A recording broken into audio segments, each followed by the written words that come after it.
And that's one of the things that's so absolutely remarkable about the situation that I'm in right now. As far as one of the great benefits is I can contact pretty much anybody and they'll talk to me. It's like, really? That's so cool. Having a connection network is of inestimable value. Reliability, generosity, you can work on both of those. Philosophical sophistication, it's very useful because it orients you properly. You have a sophisticated sense of the world. You find, for example, that doing things for other people is actually more rewarding than virtually anything else you can do. You know, when you hear you should be of service to other people.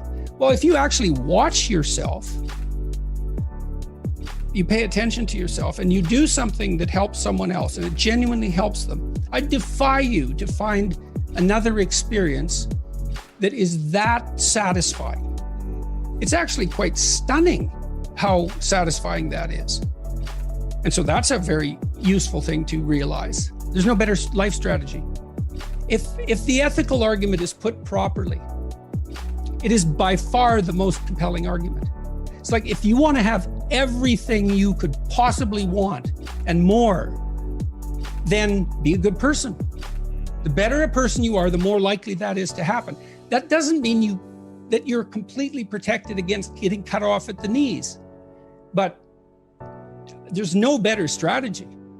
When my health fell apart and I was in the hospital or multiple hospitals for long periods of time, you know, I stopped doing everything I was doing.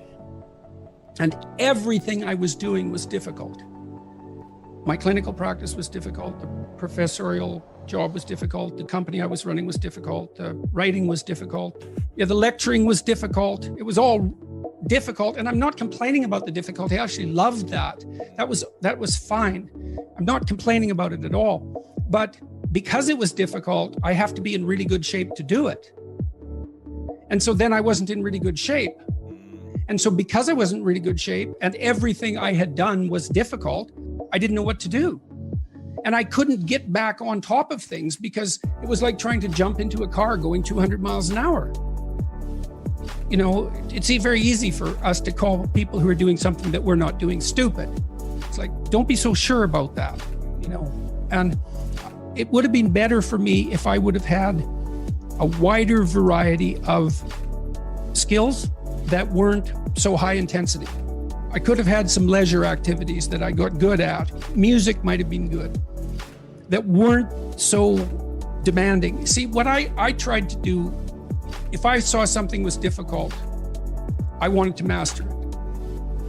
I was driven to do that, just to see how far I could go in these multiple directions. And that left me vulnerable to one thing. It left me vulnerable to being in a situation where I wasn't healthy enough to manage it. What are 2 or 3 things that everyone should focus on in their 20s? Well, it certainly doesn't hurt to be in good physical condition, so we can walk through it. Stop drinking too much. How do you know if you're drinking too much? You regret what you do when you're drinking. It's interfering with other important goals. It's causing you financial distress. It's getting you in trouble with your friends or your family. It's getting you in trouble with the police. Stop abusing substances if you can, right? If you see that they're hurting you. Physical health. Are you in decent shape? Are you strong and coordinated? And if you're not, you'd be better if you were. You'd feel better. You'd be more effective. You'd live longer. You'd be less sick.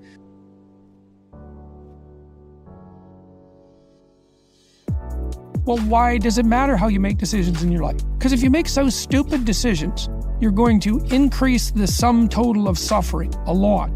You're going to do stupid things to yourself, you're going to do stupid things to other people, and you're not going to be as good a person as you could be. So not only will you do stupid and terrible things, but you won't have manifested the good in the world that you could have manifested. So that's the lack. I mean, imagine you only have $100,000 to go buy a house. And so you go look at this house and it's like, Jesus, this house, man, it's like, it needs a lot of work. It's like, well, that's all you've got. Well, are you going to pretend that the house is okay the way it is? Or are you going to look for where it's rotten and where the plumbing doesn't work and where the stove doesn't work? You have to go and look and see where everything needs to be fixed. That is harsh, man. And then in order to do that properly, someone has to have taught you, it's look, you aren't your problems. Well, you are. You're most fundamentally that which, if it confronts its problems, can solve them. And that's the hero myth in a nutshell, by the way. The hero is the person who confronts horrible, chaotic potential and tames it and makes something of it. That's the fundamental human story. But the problem is that you have to face what you don't want to face in order to fix it. So you look at all the things about yourself that need to be burned off, that need to be dispensed with. And that, man, especially at the beginning, especially if you're screwed up, that may be like 95% of you just has to go up in flames. And it's painful. Even some of that stuff that you have to burn off doesn't want to die. And it'll scream in agony while you're burning it off. It's not pleasant. But if you know that you're the thing that can transcend your problems, most fundamentally, if you know you're the thing that, if it faces the problems, can transcend them, then you have the faith that would enable you to take stock of who you are. Okay, so we already decided that incremental self-improvement is the proper route.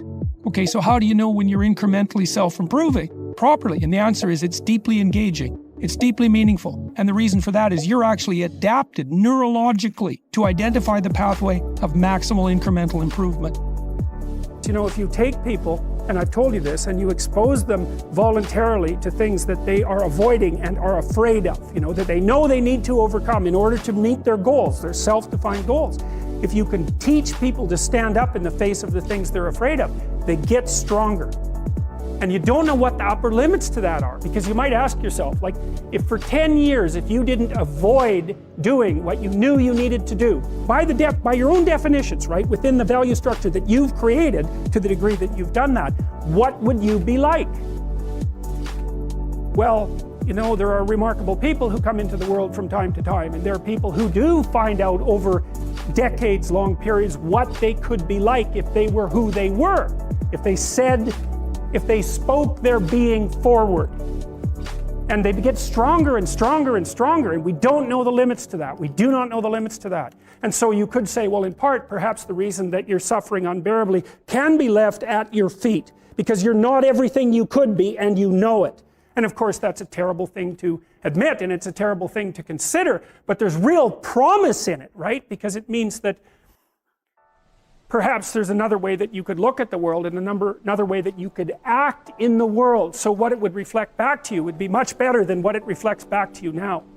And then the second part of that is, well, imagine that many people did that, because we've done a lot as human beings. We've done a lot of remarkable things, and I've told you already, I think before, that today, for example, about 250,000 people will be lifted out of abject poverty, and about 300,000 people attached to the electrical power grid. We're lifting people out of poverty collectively at a faster rate that's ever occurred in the history of humankind by a huge margin. And that's been going on unbelievably quickly since the year 2000.